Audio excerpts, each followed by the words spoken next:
안녕하세요. 몇 달 전 이혼한 30대 여성입니다. 다 끝난 마당에 제가 이렇게 지난 이야기를 들추는 이유는 엊그제 어머님으로부터 또다시 황당한 문자를 받았기 때문이에요. 제가 당신 아들의 팔자를 조져놨으니 당신도 가만히 있지만은 않겠다. 두고 봐라. 후회하게 해주겠다. 그리고 뭐 하루 이틀도 아니고 그런 문자 한 번 더 받았다고 제가 특별히 겁을 먹거나 한 건 당연히 아닙니다. 그저 어머님은 아직도 정신을 못 차리시고 이러시는구나, 답답하다 생각할 뿐이죠. 그렇지만 이유가 어찌되었건 간에 이런 문자를 받고 나니 저도 기분은 좋지 않고, 그래서 오늘만큼은 익명의 힘을 빌려 욕이나 해보려고요. 그러니 두서가 없겠지만 들어주시면 감사하겠습니다. 남편하고는 대학생 때 처음 알게 되었지만 그때부터 바로 연애를 시작한 건 아니었어요. 그때는 저는 저대로, 남편은 남편대로 서울에 올라와 나름대로 동변상련의 마음을 느꼈다고 해야 할지. 아무튼 그렇다 보니 그럭저럭 좋은 친구 사이로만 지냈습니다. 그러다 각자 졸업하고 사회인이 되었고 이후로 나름대로 회사 생활에 적응하고 나서야 연애를 시작했죠. 남편 말로는 뭐 줄곧 저에게 호감이 있었다고는 하는데 그런 것 치곤 남편도 남편대로 연애를 해왔고 저라고 연애를 안 한 것도 아니었으니 듣기 좋으라고 하는 소리였을 거예요. 아무튼 연애 기간은 4년으로 짧지 않은 시간이었고 그 시간 동안 나름대로 서로 신뢰를 쌓아가며 큰 소리 없이 만남을 이어갔어요. 그래서 누가 먼저랄 것 없이 자연스레 결혼을 하는 쪽으로 이야기가 되었고요.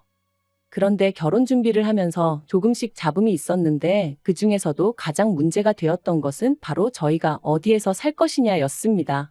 남편과 저는 지방에서 올라왔고 그렇다 보니 각자 자취를 하고 있었거든요. 그리고 자취하던 동네는 걸어서 15분이면 닿을 만큼 가까웠고요. 하지만 직장은 서로 정반대 방향에 있다 보니 그림으로 그리자면 서로 양옆으로 뻗어나가는 모양새였고, 그래서 신혼집을 구할 때도 저는 원래 저희가 자취하던 그 동네 근처에 구하면 좋을 것 같았습니다. 그럼 둘 중 누구 한 명이 더 고생을 해야 할 필요도 없고 적어도 출퇴근 문제에 있어서는 크게 달라질 일이 없겠다 싶었거든요. 그런데 이 이야기를 들으시곤 어머님께서 그런 건 그렇게 정하는 게 아니랍니다. 누가 더 많이 버는지를 봐야 한다는 거였죠. 그러면서 돈을 더 많이 버는 사람한테 덜 버는 사람이 맞춰주는 게 상식적으로 맞는 일이라고 계속해서 남편 직장이 있는 동네에 자리 잡기를 강요하시는데, 솔직히 이때는 어이도 없고 비록 결혼을 엎어야겠다는 생각까지는 못했어도 어머님이 고집이 보통이 아니시구나, 얽히면 안 되겠다, 그 정도 생각은 들더라고요.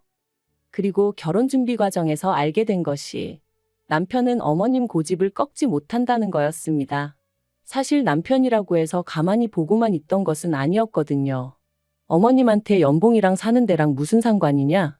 연봉이 적으면 덜 피곤하냐? 그러면 신우는 편의점 아르바이트 하면서 겨우 그 돈 벌어오는데 그럼 걔는 하나도 안 피곤한 거냐?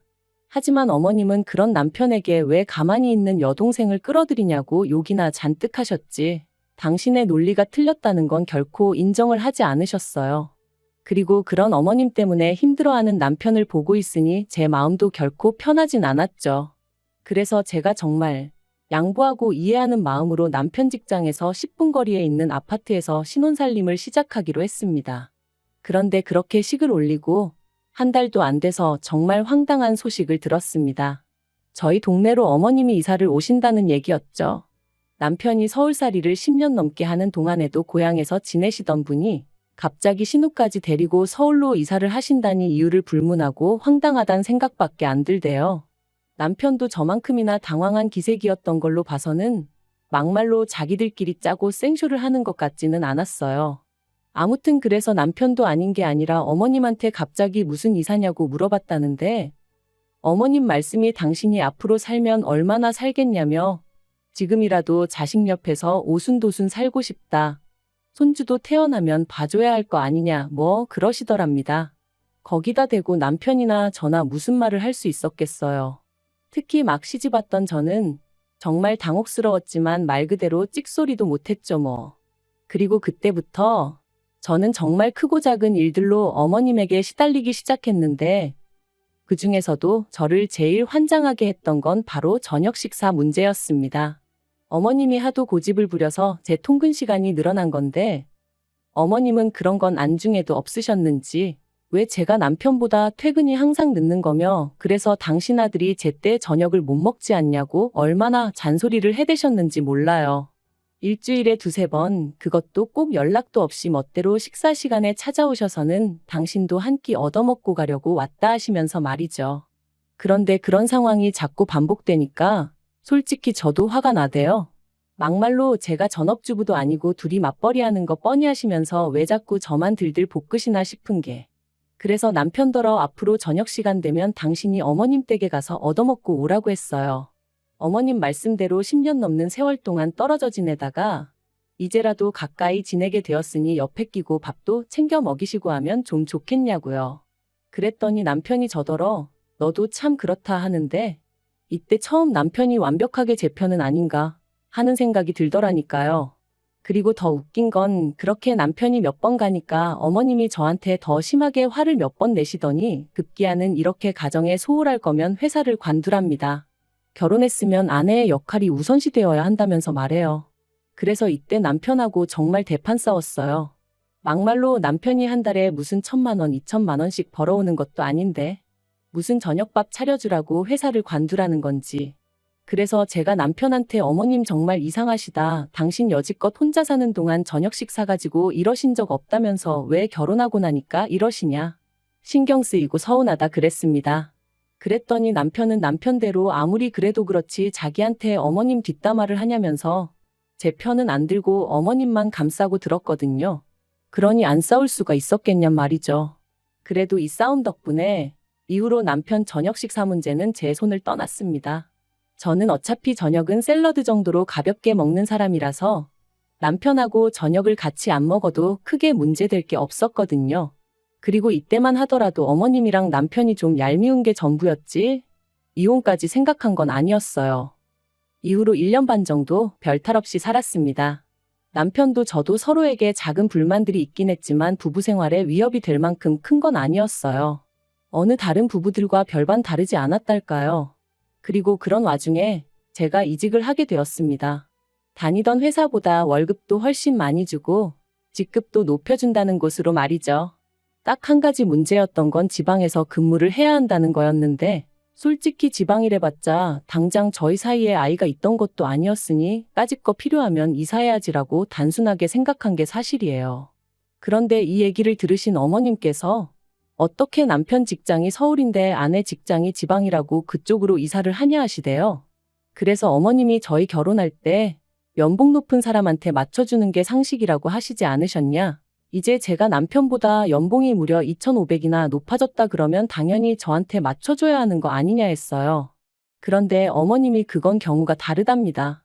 어쨌든 저는 아내니까 아내가 남편에게 맞춰주는 게 맞는 거라나요? 황당했지만 솔직히 어머님이 이런 식으로 나오실 거라고 예상을 못한 건 아니었어요. 그래서 그냥 어이가 없어서 웃었습니다. 그리고는 그럼 뭐 어쩔 수 없지 않냐고 주말부부 해야겠다고 했더니 저더러 제정신이냐셨죠. 하지만 결국 상황은 제 말대로 흘러갔어요. 남편 또한 저를 따라 지방에 내려가는 건 내키지 않는다고 했고 그렇다고 제가 이직을 안 할 생각도 없었으니까요.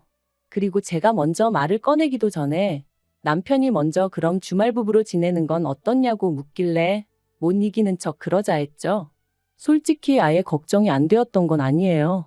하지만 막상 주말부부로 지내보니까 생각만큼 나쁘지는 않더라고요. 일주일에 하루 이틀밖에 못 보니까 다투는 시간도 아깝게 느껴졌고 그래서 서로 더 배려하고 상냥하게 대해주게 되었으니 오히려 연애 때로 돌아간 기분까지 들더라니까요. 하지만 제3자나 마찬가지인 어머님께서 말 그대로 난리를 치셨습니다. 처음에는 생활비를 이유로 잔소리를 하셨어요. 멀쩡한 집을 놔두고 왜 새 살림을 차리냐면서 이러면 생활비도 2배로 들고 그래서 돈은 언제 모으느냐고요. 하지만 막말로 당신이 하는 말이씨가 안 먹힌다 싶으셨는지 결국 진짜 속내를 드러내셨습니다. 남자 혼자 일하고 살림하고 어떻게 그러고 사냐면서 저더러 요새는 KTX 니머니에서 다니는 열차도 많고 환승도 잘 되어 있다는데 조금만 부지런 떨고 왔다 갔다 하면 되는 걸 지 남편을 호래비 만들었다고 타박을 하셨거든요. 하지만 어머님 말씀대로면 KTX로만 왕복 4시간이고 그걸 타러 왔다 갔다 하는 시간까지 더하면 하루에 거진 6시간을 통근에 써야 하는데 그게 정말 부지런 떤다고 될 일인가요? 그래서 제가 웃으면서 그러면 남편이 저랑 내려가서 지내면서 그렇게 출퇴근하면 되겠네요 했어요. 그랬더니 어머님도 할 말이 없으셨는지 또 얼마 지나지 않아서는 기껏 하신다는 말씀이 저러다 남편이 바람이라도 나면 어쩔 거냐입니다. 그리고 그때 가서 당신 아들 욕하면 당신이 가만히 있지 않을 거래요. 왜냐면 잘난 남편을 그렇게 방치해뒀으니 그런 일이 생기는 게 당연한 거라나요? 그래서 제가 어이가 없어서 가정교육 똑바로 받고 정신머리 똑바로 박힌 남자면 그런 일은 없을 거다 했어요. 그랬더니 너 지금 가정교육이라고 했냐면서 어머님이 또 화를 내시는데 이건 뭐 도둑이 재발절인 것도 아니고 아무튼 엉망도 그런 엉망이 없었습니다. 하지만 이때까지도 역시 이혼 생각은 안 했어요. 어머님이 말도 안 되는 말씀을 하시면 저도 지지 않고 한마디씩 받아치고 그런 과정이 스트레스의 연속이긴 했지만 서로 다른 사람들이 만나서 가족이 되었으니 이 또한 맞춰가는 과정이다 생각하고 어떻게든 그러려니 하고 넘기려고 했었죠. 하지만 역시나 사람 일이라는 게 저 혼자 노력한다고 해결되는 게 아니더군요. 결국 어머님은 말 그대로 선을 넘으셨고 남편은 그래도 팔은 안으로 굽는다더니 그런 어머님 편을 드느라 제 입장 따윈 안중에도 없었어요. 그래서 제가 이혼을 결심하게 된 거고요. 사건의 발단은 이랬습니다. 어느덧 남편도 저도 주말 부부 생활에 익숙해져 가던 올해 초 남편이 교통사고를 당했다며 연락을 해왔어요. 다행히 어디 크게 다친 건 아니었지만 그래도 병원에서 한 일주일 정도는 입원을 하는 편이 좋겠다고 안내를 받았다면서 말이죠.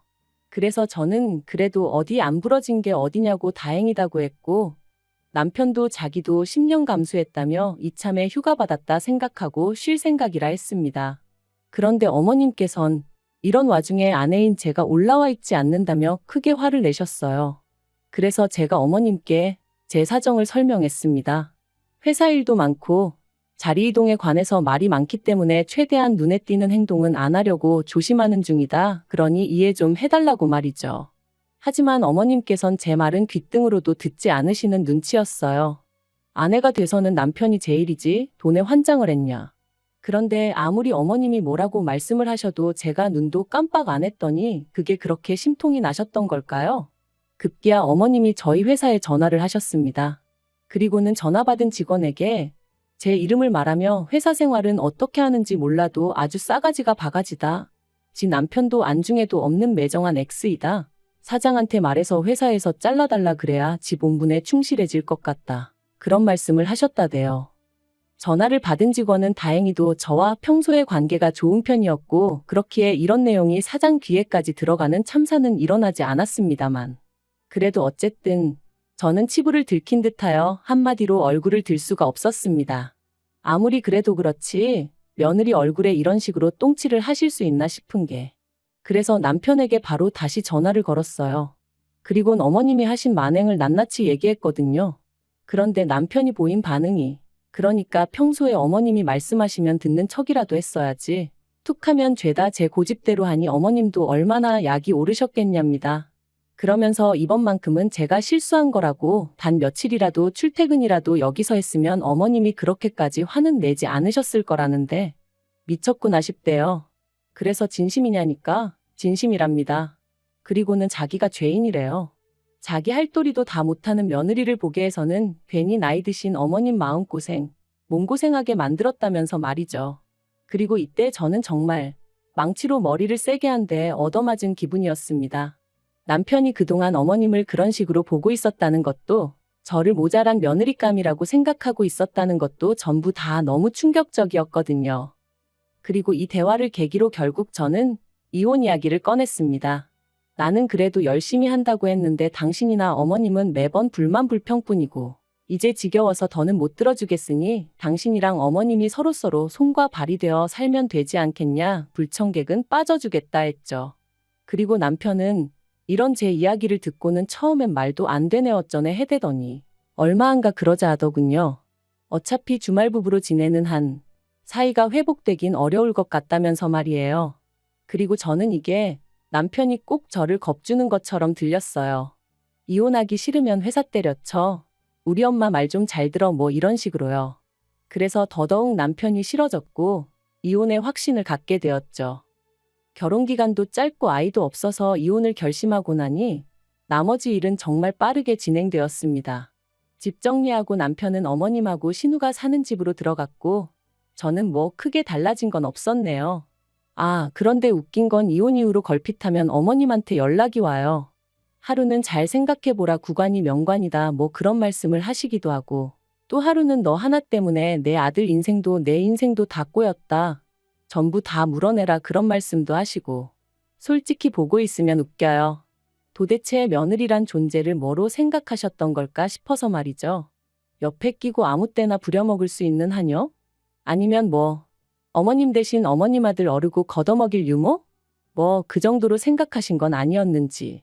아무튼 언제가 됐든 신우가 시집가면 신우는 꼭 어머님 뜻대로 살길 바라려고요. 저는 이대로가 좋아서 제 방식대로 잘 살 테니 걱정 안 하셔도 됩니다.